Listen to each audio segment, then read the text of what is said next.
নমস্কার বন্ধুরা, আপনারা দেখছেন বেঙ্গল স্পিক্স টুডে। আমরা আজকে আপনাদেরকে একদম শেষ মুহূর্তের লেটেস্ট আপডেটেড এক্সিট পোল নিয়ে কিছু কথা বলবো।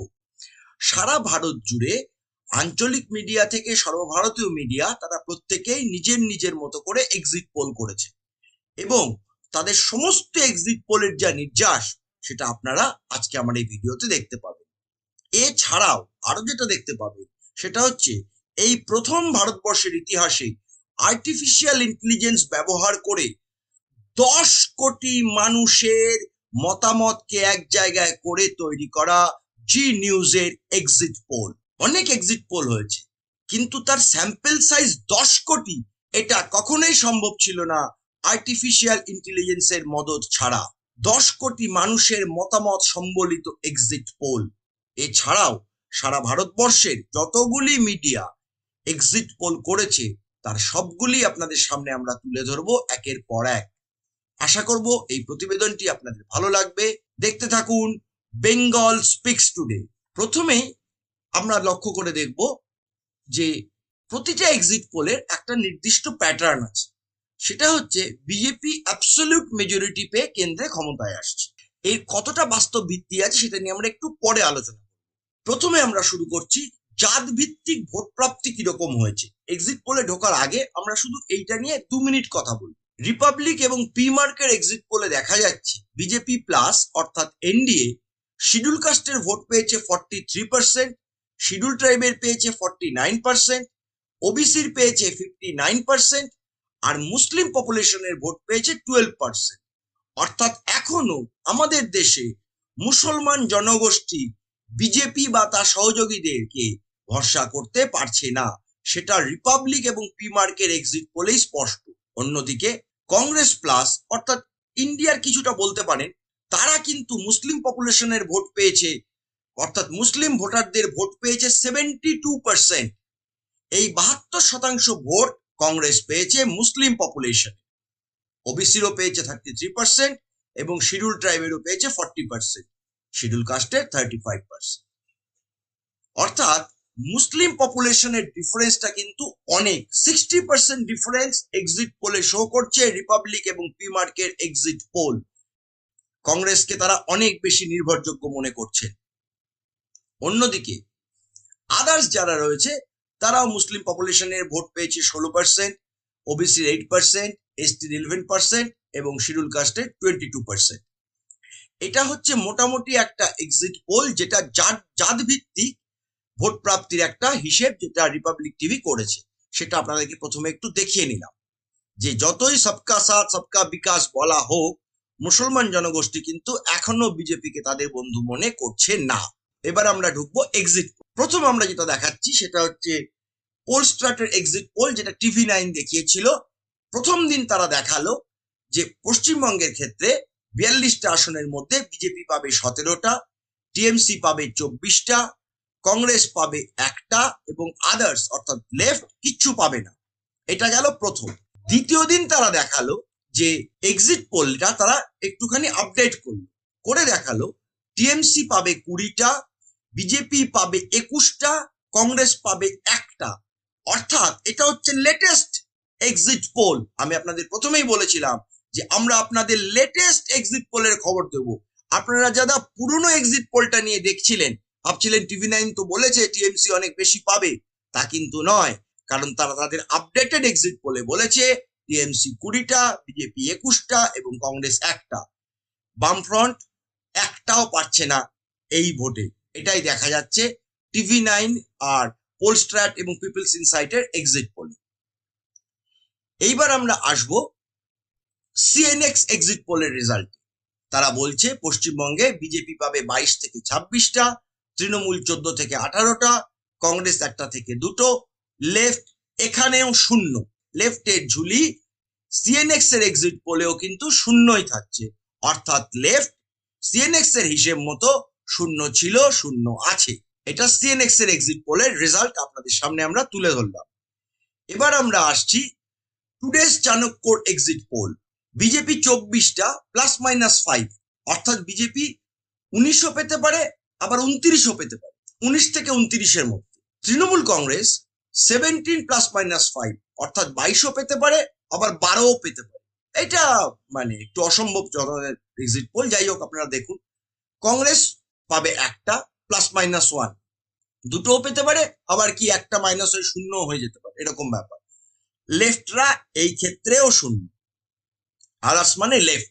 একটা জিনিস লক্ষ্য করে দেখুন, এখন অব্দি যতগুলো দেখলেন সবগুলোতেই কিন্তু বিজেপি লিড করেই যাচ্ছে। কারণ তৃণমূল যদি 22টাও পায় তাহলেও কিন্তু বিজেপি 19টা পাচ্ছে, অর্থাৎ বিজেপির কিন্তু আগের বারের 18টা, অর্থাৎ 2019-এর লোকসভা ইলেকশনের যে 18টা সিট, তার থেকে কিন্তু একটা গেইন হচ্ছেই। এবার আসি নিউজ 18-এর এক্সিট পোল। সেখানে তারা বলছে যে পশ্চিমবঙ্গের মোট 42টি সিটের মধ্যে তৃণমূল পাবে 18 থেকে 21টা, বিজেপি পাবে 21 থেকে 24টা, এবং কং প্লাস লেফট অর্থাৎ সংযুক্ত যে জোট, সেই জোট কিন্তু পাবে 0 আসন। অর্থাৎ কংগ্রেসকে একটি আসনও নিউজ 18 দিল না। লেফটের তো শূন্যই ছিল, সবাই শূন্য দেখাচ্ছে, এখানেও শূন্য থাকে। 18 থেকে 21 তৃণমূল, 21 থেকে 24 বিজেপি, এবং কং লেফট 0। এটাই হলো নিউজ 18-এর এক্সিট পোলের নির্যাস। পরের এক্সিট পোল হলো অ্যাক্সিস মাই ইন্ডিয়ার এক্সিট পোল। সেখানে বলছে তৃণমূল পাবে 11 থেকে 14টা, তারা 10টা সিট লুজ করবে। অন্যদিকে বিজেপি পাবে 26 থেকে 31টা, তারা 10-এর বেশি গ্রো করবে, মানে 10টার বেশি সিট তারা বাড়াবে 2019-এর থেকে। ইন্ডিয়া জোট 0 থেকে 2টো, আদার্স 0। এবার ইন্ডিয়া জোট মানে যদি কংগ্রেস আর সিপিএম হয়, তাহলে তারা এখানে বলছে 0 পেতে পারে, ম্যাক্সিমাম 2টো পেতে পারে। এটা হচ্ছে অ্যাক্সিস মাই ইন্ডিয়ার এক্সিট পোলের রেজাল্ট। কিন্তু এখানে বিজেপিকে 26 থেকে 31টা দেখানো হচ্ছে। এরপরে আমরা যেটা দেখব সেটা হচ্ছে জন কি বাত এক্সিট পোল। জন কি বাত এক্সিট পোলে বলছে বিজেপি পাবে 21 থেকে 26টা, তৃণমূল পাবে 16 থেকে 18টা, কংগ্রেস 0 থেকে 2টো, লেফট 0 এগেইন। কংগ্রেসও 0 হতে পারে, আবার ম্যাক্সিমাম 2টো হতে পারে, একটাও হতে পারে। কিন্তু এখানেও বিজেপি কি এগিয়ে রাখা হলো জন কি বাতের এক্সিট পোলে। আর বামেরা এখনো 0 সমস্ত এক্সিট পোলের নিরিখে, যা আমরা দেখতে পাচ্ছি। পরের এক্সিট পোল আমরা দেখব মহা এক্সিট পোল পশ্চিমবঙ্গে। এখানে এটি দেখিয়েছিল প্রথমটা যে ম্যাট্রিক্সের যে এক্সিট পোল, যেটা রিপাবলিকের সাথে করা হয়েছিল। সেখানে দেখা যাচ্ছে বিজেপি পাবে 21 থেকে 25টা, টিএমসি পাবে 16 থেকে 20টা, আদার্স 1। এবার আদার্স এর মধ্যে বাম কংগ্রেস জোটই ধরে নেওয়া হচ্ছে, এবং সেখানে একটা দেখানো হচ্ছে এখানে। এবার আমরা আসছি সি ভোটারের এক্সিট পোলে, যেটা এবিপি আনন্দতে সম্প্রচারিত হয়েছিল। রাজ্যের মোট 42টি আসনের মধ্যে তৃণমূল পাবে 13 থেকে 17টা, বিজেপি পাবে 23 থেকে 27টা, লেফট আর কং পাবে 1টা থেকে 3টে। অর্থাৎ লেফট আর কংগ্রেসের জোট একটাও পেতে পারে, 3টেও পেতে পারে। এখানে কিন্তু 0 দেখানো হলো না। অন্যদিকে ম্যাট্রিক্সেরও যে এক্সিট পোল, সেখানেও কিন্তু তাদেরকে লেফট এবং কংগ্রেসকে 0 দেখানো হয়নি। কিন্তু এখানেও সেই বিজেপি অনেক বেশি লিড করছে। সি ভোটার তো 23 থেকে 27, আর ম্যাট্রিক্স 21 থেকে 25। এই হচ্ছে এখন অব্দি আমরা যা দেখালাম, তাতে দেখা যাচ্ছে এক্সিট পোলের হিসেব মতো বিজেপি একক সংখ্যাগরিষ্ঠ দল হিসেবে পশ্চিমবঙ্গে ইমার্জ করছে। এটা খুব পরিষ্কার এক্সিট পোলের হিসেবে। এক্সিট পোল আর এক্সাক্ট পোল তো এক নয়, কিন্তু এখন অব্দি এক্সিট পোলের হিসেবে কিন্তু এই যে প্রবণতা, এটা খুব স্পষ্ট হয়ে দেখা যাচ্ছে। এরপরে আমরা যেটা ঢুকবো সেটা হচ্ছে ইতিহাসে প্রথমবার আর্টিফিশিয়াল ইন্টেলিজেন্সকে দিয়ে 10 কোটি মানুষের মতামতকে কম্পাইল করে তৈরি হওয়া একটি এক্সিট পোল করেছে জি গ্রুপ।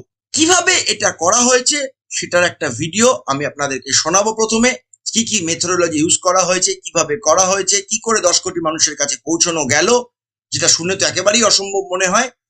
সেই সমস্ত ব্যাখ্যা তারাই দেবেন, তারপর তাদের রেজাল্টটা আমি আপনাদের সামনে তুলে দেব। नमस्कार, मैं हूं जीनिया, आपकी एआई वाली दोस्त और इस एग्जिट पोल की होस्ट। शोभना, अनुराग और प्रत्युष के साथ मैं जी न्यूज के दर्शकों को दिखाऊंगी कुछ इंटरेस्टिंग डेटा जो आपको चौंका देंगे।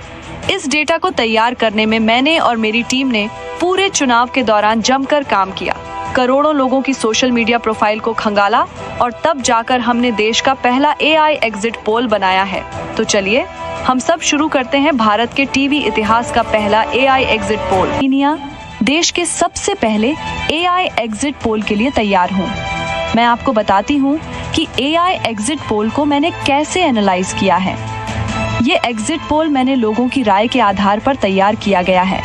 इसके लिए मैंने सोशल मीडिया का इस्तेमाल किया है। मैंने फेसबुक पर 32 लाख से ज्यादा पोस्ट को एनालाइज किया, 1000 से ज्यादा उम्मीदवारों की प्रोफाइल को ट्रैक किया। मैंने 10 करोड़ लोगों की राय को प्रोसेस किया है। मेरी ये तकनीक 5 देशों में इस्तेमाल की जा चुकी है। अमेरिका, मेक्सिको, ब्राजील, अर्जेंटीना और साइप्रस के चुनाव में भी मैंने इस तकनीक का इस्तेमाल किया। अमेरिका में 2016 और 2020 के चुनाव में मैंने एआई तकनीक से एग्जिट पोल किया। ये डेटा 80% तक सटीक था। पहली बार मैंने भारत में जी न्यूज के लिए ये टेक्नोलॉजी का इस्तेमाल किया है। इस एआई टेक्नोलॉजी को जी न्यूज इंडिया कंसोलिडेटेड की मदद से भारत में लेकर आया है। नमस्कार, मैं हूँ जीनिया, आपकी एआई वाली दोस्त और इस एग्जिट पोल की होस्ट। शोभना, अनुराग और प्रत्युष के साथ मैं जी न्यूज के दर्शकों को दिखाऊंगी कुछ इंटरेस्टिंग डेटा जो आपको चौंका देंगे। इस डेटा को तैयार करने में मैंने और मेरी टीम ने पूरे चुनाव के दौरान जमकर काम किया। करोड़ों लोगों की सोशल मीडिया प्रोफाइल को खंगाला और तब जाकर हमने देश का पहला एआई एग्जिट पोल बनाया है। तो चलिए हम सब शुरू करते हैं भारत के टीवी इतिहास का पहला एआई एग्जिट पोल। इंडिया देश के सबसे पहले एआई एग्जिट पोल के लिए तैयार हूँ। मैं आपको बताती हूँ कि एआई एग्जिट पोल को मैंने कैसे एनालाइज किया है। ये एग्जिट पोल मैंने लोगों की राय के आधार पर तैयार किया गया है। इसके लिए मैंने सोशल मीडिया का इस्तेमाल किया है। मैंने फेसबुक पर 32 लाख से ज्यादा पोस्ट को एनालाइज किया, 1000 से ज्यादा उम्मीदवारों की प्रोफाइल को ट्रैक किया। मैंने 10 करोड़ लोगों की राय को प्रोसेस किया है। मेरी ये तकनीक 5 देशों में इस्तेमाल की जा चुकी है। अमेरिका, मेक्सिको, ब्राजील, अर्जेंटीना और साइप्रस के चुनाव में भी मैंने इस तकनीक का इस्तेमाल किया। अमेरिका में 2016 और 2020 के चुनाव में मैंने एआई तकनीक से एग्जिट पोल किया। ये डेटा 80% तक सटीक था। पहली बार मैंने भारत में जी न्यूज के लिए ये टेक्नोलॉजी का इस्तेमाल किया है। इस एआई टेक्नोलॉजी को जी न्यूज इंडिया कंसोलिडेटेड की मदद से भारत में लेकर आया है। ভারতবর্ষের ইতিহাসে প্রথমবার 10 কোটি মানুষের মতামতকে এক জায়গায় করে আর্টিফিশিয়াল ইন্টেলিজেন্সকে ব্যবহার করে জি গ্রুপ যে এক্সিট পোল আমাদের সামনে তুলে ধরেছে, তাতেও কিন্তু যে প্রবণতা দেখাচ্ছে, তাতে পশ্চিমবঙ্গে বিজেপি একক সংখ্যাগরিষ্ঠ দল হিসেবে উঠে আসছে। বিজেপি পাবে 20 থেকে 24টা, তৃণমূল পাবে 16 থেকে 22টা এবং বাম কংগ্রেস জোট 0 থেকে 1টা। এটাই হলো নির্যাস আর্টিফিশিয়াল ইন্টেলিজেন্সকে দিয়ে 10 কোটি মানুষের মতামতকে এক জায়গায় করে যে এক্সিট পোল জি গ্রুপ করেছে তার নির্যাস। বিজেপি একক সংখ্যাগরিষ্ঠ দল হবে বলেই মনে করছে আর্টিফিশিয়াল ইন্টেলিজেন্স, অর্থাৎ বিজেপি যে পশ্চিমবঙ্গে একটি একক সংখ্যাগরিষ্ঠ দল হচ্ছে, সেটা হিউম্যান ইন্টেলিজেন্স কিংবা আর্টিফিশিয়াল ইন্টেলিজেন্স দুটো ক্ষেত্রেই একইভাবে প্রকাশিত হয়েছে আমাদের সামনে এক্সিট পোলের মাধ্যমে। এবার আমরা দেখব সারা দেশের নিরিখে এই এক্সিট পোলের কি সম্ভাব্য ফলাফল নিউজ এজেন্সিগুলো জানিয়েছে। প্রথম হলো জন কি বাত। তারা জানাচ্ছে 362 থেকে 392টি সিট পেতে পারে এনডিএ, 141 থেকে 161টি সিট পেতে পারে ইন্ডিয়া এবং আদার্স 10 থেকে 20টি। রিপাবলিক বাংলা আর ম্যাট্রিজের যে সমীক্ষা তাতে দেখা যাচ্ছে এনডিএ পাবে 353 থেকে 368টি আসন, ইন্ডিয়া জোট পাবে 118 থেকে 133টি আসন, আদার্স 43 থেকে 48টি আসন। রিপাবলিক টিভি পি মার্কেট যে সমীক্ষা তাতে দেখা যাচ্ছে এনডিএ জোট পাবে 359টি আসন, ইন্ডিয়া জোট পাবে 154টি আসন, আদার্স 30টা আসন। ইন্ডিয়া নিউজ ডি ডাইনামিক্স বলছে এনডিএ জোট পাবে 371, পক্ষান্তরে ইন্ডিয়া পাবে 125, আদার্স 47। নিউজ নেশন এজেন্সি বলছে এনডিএ পাবে 342 থেকে 378টি আসন, ইন্ডিয়া জোট পাবে 153 থেকে 169টি আসন, আর আদার্স পাবে 21 থেকে 23টি আসন। দৈনিক ভাস্কর বলছে ইন্ডিয়া জোট পাবে 145 থেকে 201টি আসন, এনডিএ পাবে 281 থেকে 350টি আসন, আর আদার্স পাবে 33 থেকে 49টি আসন। অন্য একটি সমীক্ষা তারা জানাচ্ছে যে অ্যাক্সিস মাই ইন্ডিয়ার মত অনুসারে এনডিএ জোট পাবে 361 থেকে 401টি আসন, ইন্ডিয়া জোট পাবে 131 থেকে 166টি আসন, আদার্স 8 থেকে 10টা আসন। সি ভোটারের সমীক্ষায় দেখা যাচ্ছে এনডিএ জোট পাবে 353 থেকে 383টি আসন, ইন্ডিয়া জোট পাবে 152 থেকে 182টি আসন, আর আদার্স পাবে 4 থেকে 12টি আসন। টুডেস চাণক্যর মত এরা সবচেয়ে বেশি আসন দিয়েছে এনডিএ কে 385 থেকে 415টা অব্দি। ইন্ডিয়া জোট পাবে এদের মত অনুসারে, অর্থাৎ টুডেস চাণক্যর মত অনুসারে 96 থেকে 118টি, আর আদার্স 27 থেকে 45। সিএনএক্সও এনডিএ কে 400-র বেশি আসন দিয়েছে, যেরকম অ্যাক্সিস মাই ইন্ডিয়াও দিয়েছিল। সিএনএক্স এর মতে 371 থেকে 401টি আসন পাবে এনডিএ, 109 থেকে 139টি আসন পাবে ইন্ডিয়া জোট, আর আদার্স 28 থেকে 38। ইটিজি গ্রুপের মতে এনডিএ জোট পাচ্ছে 358টি আসন, ইন্ডিয়া জোট পাচ্ছে 132টি আসন, আদার্স 53টি। পোল অফ পোলস এর মতে 379টি আসন পাবে এনডিএ, ইন্ডিয়া জোট পাবে 136টি, আর আদার্স পাবে 28টি আসন। এই হলো সামগ্রিকভাবে লোকসভা ভোটের নিরিখে এক্সিট পোল দেশে কি হতে চলেছে তার নিরিখে যেটুকু আমরা সংগ্রহ করতে পেরেছি।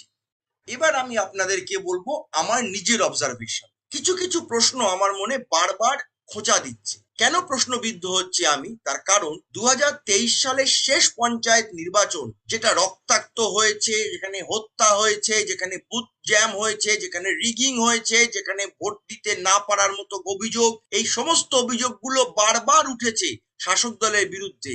সেই সন্ত্রাসের মধ্যে দাঁড়িয়েও যেখানে বিরোধী জোট অর্থাৎ সংযুক্ত মোর্চা 23% ভোট পেয়েছিল, সেখানে এবার সেরকম কোনো অভিযোগ মারাত্মকভাবে ওঠেনি। তাহলে কেন 23% ভোট কমে 13% হবে, এই ব্যাখ্যাটা আমার কাছে নেই।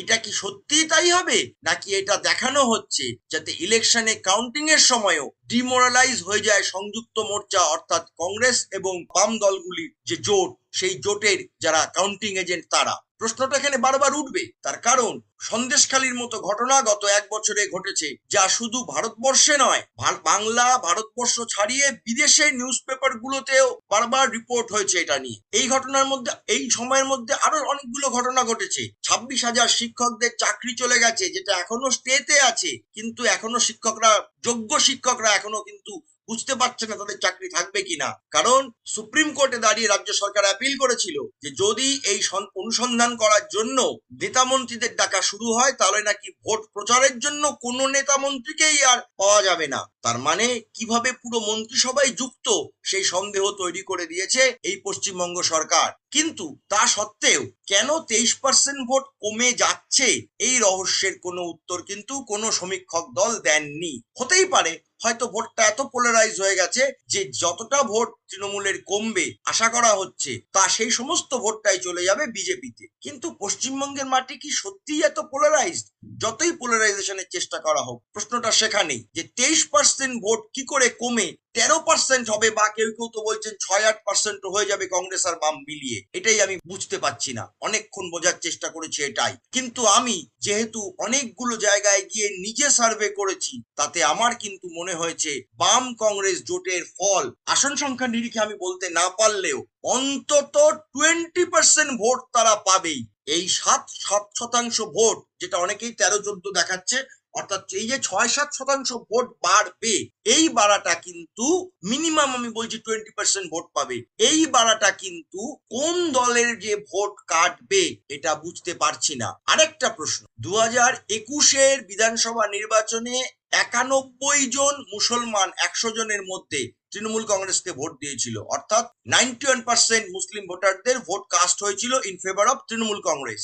এবার কি সেটাই হবে? আমার কিন্তু মনে হচ্ছে না, কারণ দেশ জুড়ে কংগ্রেসের দিকে কিন্তু মুসলমানদের আস্থা আবার দেখা যাচ্ছে। যেটা আগেও ছিল, কিন্তু সেটা অনেক আঞ্চলিক দলের মধ্যে বিভক্ত হয়ে পড়ছিল, সেটা কিন্তু আবার কংগ্রেস অনেকটা কনসলিডেট করতে পেরেছে। তার মধ্যে রাহুল গান্ধীর ন্যায় যাত্রা কিন্তু উল্লেখযোগ্য একটা ভূমিকা পালন করেছে। এই ন্যায় যাত্রার ফলে কিন্তু মুসলমান সমাজের মধ্যে একটা আবেগ তৈরি হয়েছে। কাজেই আমার ধারণা কোনো মতেই 20%-এর নিচে নামবে না বাম কংগ্রেস জোটের ভোট পার্সেন্টেজ। এখন দেখা যাক আগামীকাল ভোটের রেজাল্ট কি হবে, সেগুলো রেজাল্ট তো সব এখন ইভিএম এ বন্দি, কিন্তু আমি আমার অবজারভেশন জানালাম এবং আমি স্ট্রংলি ডিফার করলাম সারা ভারতের সবকটি সমীক্ষক দলের এই যে সমীক্ষা, তাতে বামেদের সিট আমি বলতে পারছি না, কিন্তু ভোটিং পার্সেন্টেজে যে 13%, 14%, কেউ কেউ 6-8% দেখাচ্ছেন, তার সাথে এটা কিন্তু আমি আপনাদেরকে জানিয়ে রাখি।